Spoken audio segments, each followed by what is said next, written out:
I want to start things off with this insane situation where people in Manhattan and other parts of New York are getting sprayed with pesticides by trucks owned by the local government.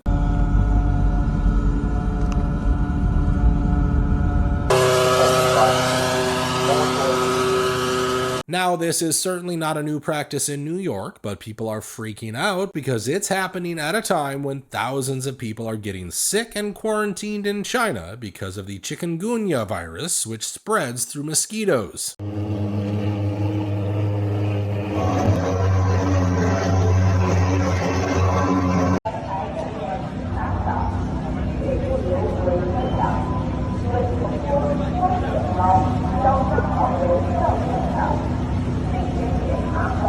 Now, so far, the virus seems to be contained inside China, but the fact that we are spraying U.S. cities to kill mosquitoes tells me things might not be as contained as they seem. And as if that wasn't bad enough, we might be just around the corner from another huge bird flu outbreak. Many countries are already reporting the presence of the bird flu virus in commercial poultry farms. In fact, Brazil, which is the largest exporter of chicken, is already facing import bans from multiple countries, including China. Of course, we are still actively importing eggs and chicken from that country since Joe Biden decimated our own farms just before he left office. And since Brazil might be out of commission for a while, things like eggs and chicken could be getting even more expensive pretty soon. That is, of course, if these products don't get banned entirely, since they've already detected bird flu inside vultures in New Jersey. But that's not even the worst infection that they've detected in the last few days. The first human infection of screwworm has also been reported in Maryland. The patient carrying this parasite returned from El Salvador, and luckily he hadn't infected anyone else. This is good news for our beef industry because screwworms can devastate cattle and livestock. Of course, in order to deal with it, they've come up with an insane plan that includes dropping GMO flies over Texas and New Mexico, and these billions of flies are sterile, and they can apparently deal with these parasites. The United States government in Texas is spending, by my research here, a new $29 million facility. But the question is, why are they always trying to drop more GMO insects over our cities? Now, in an environment where our food supply seems to be under a very serious threat and China is forcing people to stay in the hospitals, the president said this. Look, we're getting along very well with China. And I'm getting along very well with President Xi. I think it's very insulting to say students can't come here because they'll go out, they'll start building schools, and they'll be able to survive it. But I like that their students come here. I like that other countries' students come here. And you know what would happen if they didn't? Our college system would go to hell very quickly. You'd have, and it wouldn't be the top colleges. It would be colleges that struggle on the bottom. And you take out 300,000 or 600,000 students out of the system. I like having, and I told this to President Xi, that we're honored to have their students here. Now, with that, we check and we're careful and we see who's there. Of course, his idea about letting so many Chinese nationals into our country immediately came under fire from some of his biggest supporters. And people like Marjorie Taylor Greene were quick to point out that this could open up our country to thousands of spies. I mean, surely you haven't forgotten about those Chinese students who brought samples of lethal crop-destroying fungus into our country. We have important news. It just happened again. A third person from China has been caught smuggling strange biological materials into the U.S. And this isn't the first time. It's now part of a pattern. One was caught bringing in a crop-killing fungus. Another brought unknown lab samples into a major university. And now a third case has surfaced, this time involving materials that scientists say could be used for bioengineering or worse. What's even more suspicious? All three were linked to a university in Wuhan. Yes, that Wuhan. Government data shows there's been a spike in undeclared biological materials showing up at the U.S. borders just in the last year. And yet we're being told not to worry. Now, this isn't the only issue where the president is receiving criticism. A decorated veteran from North Carolina was just arrested for burning the American flag. However you feel that you may want to express yourself, there's a First Amendment right to burn the American flag. The Archdiocese in that house right there signed an executive order today saying that it was illegal to burn the American flag. No president can make a law, period. No Congress will make a law infringing on First Amendment rights. I'm burning this flag. Yep, I'm being detained because I expressed my First Amendment right to burn the United States flag in public. Not causing harm. Of course, this comes right after the president made such an offense punishable by law. If you burn a flag, you get 1 year in jail, no early exits, no nothing. You get 1 year in jail. If you burn a flag, you get, and what it does is incite to riot. I hope they use that language, by the way. Did they? Yeah, incitement. Incite to riot. And you burn a flag, you get 1 year in jail. You don't get 10 years, you don't get 1 month. So far, the park authorities say they arrested the man because he lit a fire in an area of the park where you cannot do this. However, the media is quick to blame President Trump for this arrest. Now, we can debate whether this is legal or not, but let's be clear. This isn't the first time a politician has tried to protect the U.S. flag, and the last guy who stood up for this was none other than Joe Biden. The flag's unique place in our national life means that we should preserve it against all manner of destruction.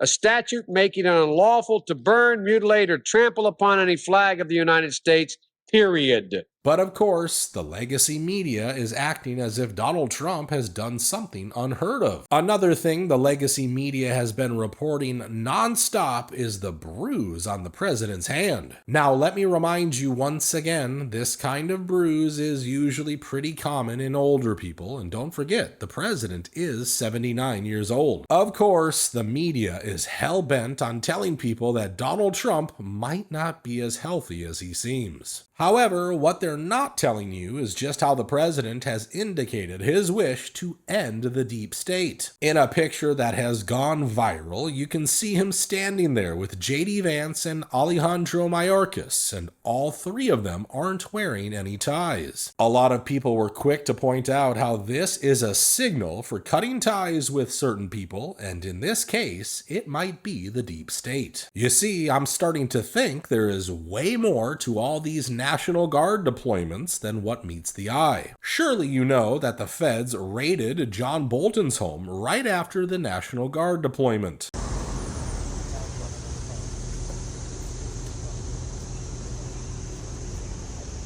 So it kinda looks like this extra control over the law enforcement could be used to get certain people behind bars. And let me show you how the president defended all these deployments. So I would have much more respect for Pritzker if he'd call me up and say, I have a problem, can you help me fix it? I would be so happy to do it. I don't love, not that I don't have the right to do anything I want to do. I'm the president of the United States. If I think our country's in danger, and it is in danger in these cities, I can do it. No problem going in and solving, his difficulties. But it would be nice if they'd call and they'd say, would you do it? That's the tone of someone who has made up his mind. At this point, these cities don't have a choice but to take up his offer. I mean, even some of the most liberal channels are reporting how the average American is more than happy to allow soldiers on the streets if it can reduce the violence in their cities. My first reaction was that this is a good thing. I think that the governor as well as the mayor should be on board with it just so we can get a bit more of security in Chicago the way that we need. Now, moving on, I want to show you a video message from the First Lady. Just as America once led the world into the skies, we are poised to lead again, this time in the age of AI. The President's National Artificial Intelligence Challenge invites every student in America, from kindergarten to 12th grade, to unleash their imagination and showcase the spirit of American innovation. Look, some of you might be okay with letting our kids play around with AI and get better at using it. However, I just don't like the idea of our first lady telling kids to use these AI models that have been proven to target these same children. So a disturbing new report out on Meta. A Reuters review of the company's internal documents showing that Meta's AI rules have let bots hold sensual chats with kids and minors and also give them false medical information. Hell, they're now even trying to put AI inside of dolls, which will expose little kids to these very volatile models. The same AI linked to mental breakdowns and tragic teen outcomes is being built into your kids' Barbie dolls and Hot Wheels. Mattel just partnered with OpenAI to embed ChatGPT into their products. Bloomberg confirmed they're developing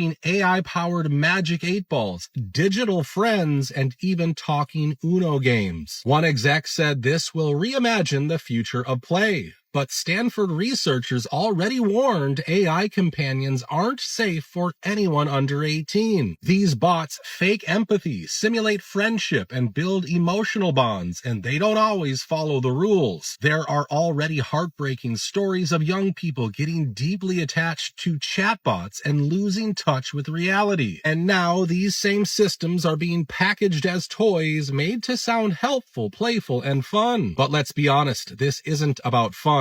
It's about control, psychological manipulation, and collecting data straight from your child's mouth. And most parents won't even notice until it's too late. I don't know about you, but I'm just not on board for this. Also, how can we forget that these same AI models are being used to remove hundreds of thousands of jobs each and every week?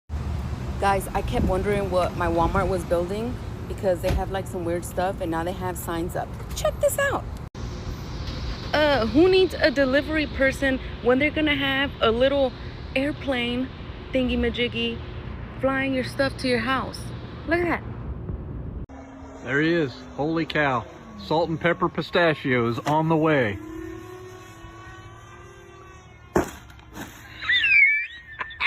Let's open it up.